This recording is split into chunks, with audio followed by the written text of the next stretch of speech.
Cheers to you. Cheers to you. Want to welcome everyone to our second video for the Raw review. First off, we want to get plugged in right of the way. Go check out the website, http:123wrestling.co.uk. Great website, got a lot of good information on it. We're actually going to be posting our videos. Yes, you'll be able to see website. us there on their website. So go. They've got online radio shows, really cool stuff. They're actually in the process of redoing their website. Be up and running about a week and a half or so. But definitely go check that out. That's 123wrestling.co.uk. Again, Kevin. I'm Eric. Twitter. You can follow me at ECGAPTS leader. That's points leader because I am leading our points. Until spring. And then he gets to come up with a new username, which is going to be fun for him. Again, he needs to get better. Again, I'm Eric. Follow me at top ECGA Heel, HEEL, because I love being the bad guy. He is the bad guy. We were so the bad guys this past Saturday during our basketball game. Yes, we it got was booed great. We got one by booed. one in overtime thanks to this guy here. Last second three. Certainly came through for us. Good team. But anyway, that's out of the way. Looking forward to another game this week. Just want to do our Raw review. Before we get started with the Raw side, just a couple of high notes from SmackDown. First thing really is, looks like the Cody Rhodes Booker T feud is finally over. coming to an end. Cody winning that one 2-1. It was a good feud. Had a good match at the beginning of SmackDown Raw. Take a note. That's how wrestling shows are supposed to kick off, with a good wrestling match. And then you had the confrontation backstage after that with Cody and his brother Dustin, or Gold Dust, Goldie, whatever you have. I like that. It seems like they might be leading that feud maybe at the Rumble or even later on, brother versus brother. And you know, and I always thought that Gold Dust probably didn't get enough credit as far as being a good in-ring worker. I think they could put on a really good match. Oh yeah. I mean the family, the chemistry, it's got to be there. They've been doing this for years, probably. But I think that could be fun, especially if you implement Dusty Rhodes some way as maybe the special referee. Yeah, special guest referee or something. That'd be a great moment for that family, whether it takes place at the Rumble or WrestleMania. Either one would be great for the entire Rhodes family. Or even Elimination Chamber. Yeah, something like that. One. Yeah. But no, looking forward to that. Hopefully that can pick up some steam. They don't have to rush it. They got plenty of time depending on when they want to do it. And then on SmackDown, the main thing, Daniel Bryan. Yeah. The Daniel Bryan heel turn is in full effect. I think he could be really effective in this role as long as management believes in him, gets behind him, and lets him kind of do his thing. Let him do his work. His over-the-top celebrations are hilarious. I love it. From a heel perspective, they are absolutely hilarious. If you missed SmackDown, Mark Henry on commentary. I don't know what WWE is paying him right now, but he is worth that and more. Every penny. It was absolutely hysterical. He is great. Commentary. He has hit some kind of home stretch in his career. Yes. Everything he does is gold. It is so good right now.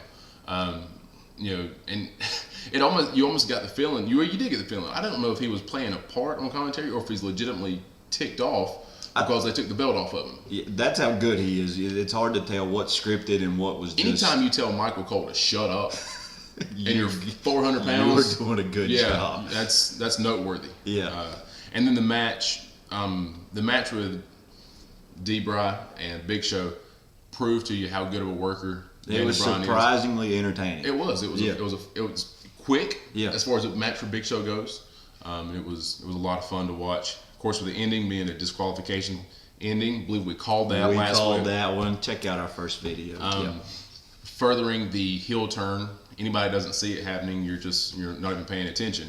But it's going to be a lot of fun. It is. It is. And you mentioned that he was a heel in his Ring of Honor work. He did this kind of same role. It was very effective in his Ring of Honor work. He certainly has the experience doing this type role. I think WWE should just let him do it. Have faith in him that what he's going to do is going to rub some fans the wrong way. And it's going to be a lot of fun. It'll be a big payoff in the end. It will. It will be. For whatever face ends up going over, it'll be a lot of fun. It really will.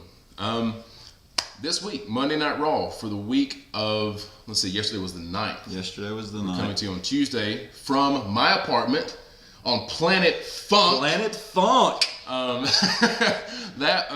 Yeah, we'll get to that. First of all, Monday Night Raw, started off with a promo of Kane in the ring. Mm-hmm. We spoke last week about how much we like heel Kane, yes. Monster Kane. I do. I think it's more effective than him getting lost in the mid-card somewhere. However, the more he talks, the worse it gets. It's got a cheesy feel to it. Yeah, it seems very. I know it's supposed to be drawn out, but it's drawn out to the point to, like you said, it's very cheesy now. And when it takes 2 or 3 minutes to get out 2 or 3 sentences, you're losing people. Yeah. And Raw is wanting to be all about the ratings right now, and you kicking off your main show with 10 to 15 minutes of snooze-worthy promo. Exactly. Nobody's going to tune into that. Now he screamed. You know, he yelled at the mic. He yelled at the people. He got I understand now the crowd. What he's doing. Yeah. It just comes across slightly different than I think they want. Yeah. That kind of leads us into him and John Cena got in a brawl, went out back. You saw the loading dock for the trucks. You knew that was going to come into play. Yep. Sometime further down in the show, and obviously it did, and we'll get to that. But again, just some of the things that they're doing, I like it better. I mean, I like that he's involved as a heel monster as opposed to a face that gets lost in the card. But it's just maybe they tone back his words, more mind games. Actions can speak louder than words, especially. And the mind games are cool as long as they're not done in a cheesy way, which we'll look at later on in the ending segment. The other thing, finally, the re-debut, the debut slash return slash comeback of Brodus Clay as Funkasaurus. Funkasaurus. I was watching it Monday Night Live and literally thought, what in the world am I watching? What Vince McMahon has lost his mind. This is the worst bit of television I've ever seen in my life. Sitting around Tuesday. Pulled it up on Raja, another website you need to check out. RAJAH, a lot of backstage rumors, wrestling news, stuff like that. Great website. Some video clips, and they had a video clip of Brodus Clay's return as Funkasaurus. And I was watching it for the second time there, and I found myself thinking, okay, this is actually, for some reason, I'm kind of laughing at this a little bit. Yeah. It's a little entertaining. I watched it for the first time tonight on Eric DVR'd it. I watched it for the first time tonight. My initial reaction was, I like this. It's something that we have never seen before. Well, Vince likes his dancing big guys. He loves the dancing big guys. You had Rikishi. You had Hakeem, the African Dream. The African Dream. Let's not forget from the late 80s. Yeah, but he loves the big dancing guys. But to see a guy like Brodus Clay as the Funkasaurus was just something that was... And I like that he talked through his whole match. He did. He said, should I get him? Should I get him? He played to the crowd. You know, the little moves he did were... The crowd didn't know how to take it either. They were in a state of shock. They didn't know what they were looking at. And then when he won the match, and it was a squash. On poor Kurt Hawkins. There were some few people cheering. There was. Give it time, I think. I think in a couple more weeks, kind of the same thing. You know, just let him have some fun with it. I think people are going to start to have fun once they see he's having fun with it and get over the initial shock. Yeah. And here's why it's shocking. Everybody, and they've been announcing the return of Brodus Clay, the debut of Brodus Clay for over a month now, and it hadn't been happening. They keep putting it off because of time restraints. Video clips they've been showing him as this angry monster type character. And that's what he was before. He was a bodyguard. I mean, he's been a legit bodyguard in real life. He's a nasty, nasty man if he wants to be. Yeah. I got to thinking about this today. Yeah, you were talking about this. And in fact, Mark Henry's, a lot of people don't know this, it's rumored that Mark Henry's Hall of Pain gimmick and his shirts and all that was actually Brodus Clay's idea for himself for his return. They liked the idea. They decided to go with the Hall of Pain gimmick for Mark Henry instead. Yeah, for his last push. He was in place. Towards the end of his career, obviously.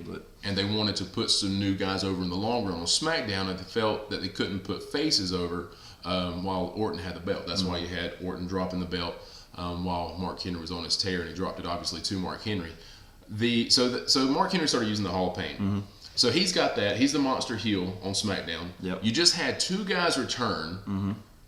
Kane, monster heel on Raw, and now Jericho is back And if you haven't seen his second promo, if there was any doubt in your mind that he was going to be a heel, watch his second promo. It's obvious what he's doing, and it's genius. I love it. But he's going to be a heel. Yep. So there's two heels that came back there. What would you do with the third one? So as far as heel face and balancing out the spectrum on that Raw show, it does make sense. It makes a lot of sense. Maybe as a monster face. Yeah, as a dominating face. Yeah, that we haven't seen something you like that. You don't see a whole lot of. You got Big Show, but God, he's done so many face heel turns. He's been around a long time. He's hit 30 in the past 4 years, feels like. He's been around a long time, and it's something refreshing and something, you know. Well, we've never seen it before. You've never seen the funkasaurus. So we'll say this: give it time. Give it time. See if it catches on. Don't judge it too fast. I like how big he is, and how agile he is. Surprisingly, as big as he is, he's really athletic. He can bounce. He can really run the ropes well.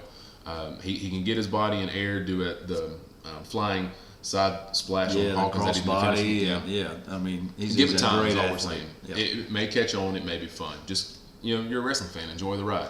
Yep. Don't be too critical like we tend to be sometimes. Never. Another thing I liked on Raw was R-Truth coming out. He's definitely entertaining. He is. He's a lot of fun. It's funny how the psycho guy fits his personality so well. It's almost like it's not a character. Honestly, it really seems like it's not a character sometimes.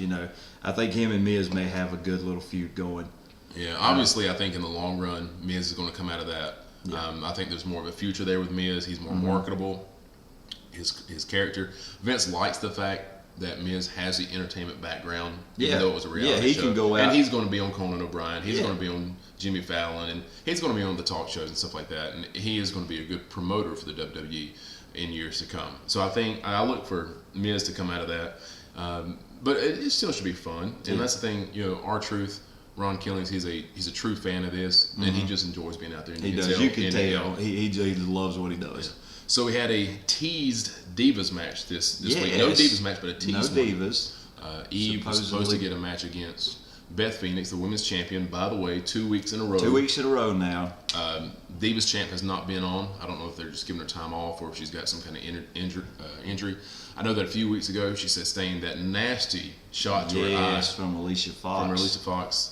Who is going to end up hurting somebody even worse than that. That finishing move is no way to protect yourself from getting hurt from that. And she's not entertaining. I'm sorry. No. Sorry, Alicia. No. It's no just offense.